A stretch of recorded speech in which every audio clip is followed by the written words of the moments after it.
Magandang araw mga ka-aerial defense, may ibabahagi na naman ako sa inyo. Dahil ngayong araw na ito ay may pag-uusapan tayo tungkol sa depensa, Amerika protektado ang Pilipinas laban sa banta na pananakop ng China, nangako ang mga matataas na opisyal ng US kay Pangulong Ferdinand Marcos noong Lunes, na ipagtatanggol ng Estados Unidos ang matagal ng kaalyado nito at palakasin ang mga mapagkukunang militar na naglalayong pigilan ang isang banta ng China. Parehong nagpahayag sina Defense Secretary Pete Hegseth at Secretary of State Marco Rubio, na parehong tinukoy ang China bilang isang nangungunang banta, ang kanilang pangako sa 7 dekada na kasunduan sa Pilipinas habang sila ay nagsagawa ng magkahiwalay na pagpupulong kay BBM noong Lunes. Sinabi ni Hegseth na ang dalawang bansa ay dapat bumuo ng isang malakas na depensa para sa kapayapaan, na tinitiyak ang pangmatagalang seguridad at kasaganaan para sa ating mga bansa. Malugod na tinanggap ni Marcos ang suporta ng US, muling pinagtibay ng United States ang pangako nito sa Pilipinas na magbigay ng suporta sa depensa at seguridad, kabilang ang mga potensyal na armadong pag-atake sa West Philippine Sea, habang lumalakas ang geopolitical tension sa buong mundo. Nakipagpulong si Pangulong Marcos noong Lunes kay US Defense Secretary Pete Hegseth, na nag-host ng Enhanced Honor Cordon bago ang kanilang bilateral meeting. Sa kanyang pambungad na talumpati, pinasalamatan ni Marcos ang Estados Unidos para sa patuloy na suporta na ating nararamdaman at kailangan natin sa harap ng mga banta na kinakaharap ng ating bansa. Sa kanyang bahagi, inulit ni Hegseth ang pangako ng Amerika na itaguyod ang Mutual Defense Treaty nito sa Pilipinas. Tinawag ng gobyerno ng US noong Pebrero ang lumalaking agresyon ng China sa West Philippine Sea na hindi ligtas at irresponsible, at nangakong patuloy na ipapaabot ang suportang pangseguridad sa Pilipinas sa pagtatanggol sa strategic waterway. Your personal leadership is vital to advancing a secure, prosperous, and sovereign Asia-Pacific. I want to thank you, Mr. President, thank you both for your shared vision that includes leading with courage and determination. Our storied alliance has never been stronger or more essential than it is today. And together we remain committed to the Mutual Defense Treaty. And this pact extends to armed attacks on our armed forces, aircraft, or public vessels, including our Coast Guards, anywhere in the Pacific, including the South China Sea. As I emphasized at Shangri-La, the Asia-Pacific is our priority theater, and the United States is committed to achieving peace through strength and willing to work with all nations who share this desire in the region. We do not seek confrontation, but we are and will be ready and resolute. We're proud to support our mutual economic vitality, including your efforts to modernize your armed forces and collective defense. And since our last meeting in Manila, during my first trip to the Asia Pacific in March, our teams have made remarkable strides. Under President Trump and your leadership, Mr. President, we've made rapid progress enhancing real deterrence and upholding a free and open Asia-Pacific through deepening our interoperability and expanding joint exercises, including the largest and most sophisticated exercise Balikatan ever conducted, as well as the Philippines' historic participation in Talisman Sabre in Australia. We're also deploying new cutting-edge missiles and unmanned systems, and revitalizing our defense industrial bases. Together, we must forge a strong shield of real deterrence for peace, ensuring the long-term security and prosperity for our nations. So I look forward to our discussion today and your meeting with President Trump tomorrow. Welcome, Mr. President. Thank you, Mr. Secretary.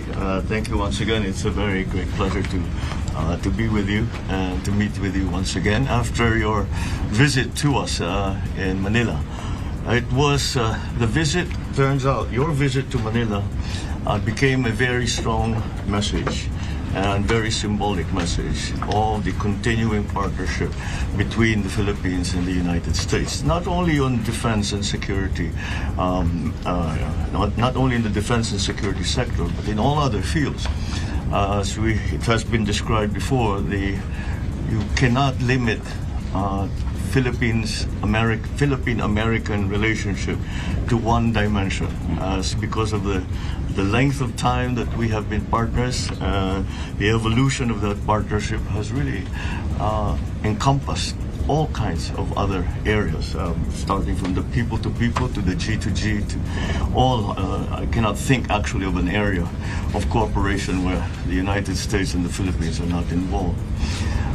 Since it was a symbol, an important symbol, your visit was an important symbol, and sent a very clear message about our continuing partnership and our continuing understanding of the Mutual Defense Treaty.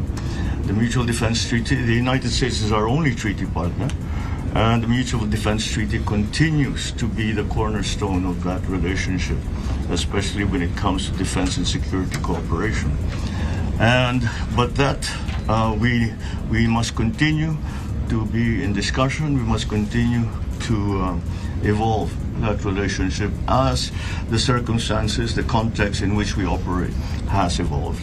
And I think that we have done a great deal in that regard. Since your visit, we have come to many agreements. We again have reaffirmed our Mutual Defense Treaty and the importance that both countries, the United States and the Philippines, regard that treaty. And the joint exercises that we have had, they have been extremely useful. And I'm very, very happy to note that the feedback that we get from our own military has been very good. And when I see the officers who were involved, and I speak to the men and women who were involved, and I say it was extremely useful. And essentially, we've achieved our purpose because they say they have learned a lot about how to operate together, not only with American forces, but also with, as you mentioned, forces around the Asia Pacific and down to Australia and even to Canada and all of the other countries that have been involved. So it has been a good development, and I thank yourself and the United States government and President Trump for the continuing support that we feel and that we need in the face of the threats that our country is facing. So I am very happy and the continuing support that you have given us in terms of the modernization of our armed forces.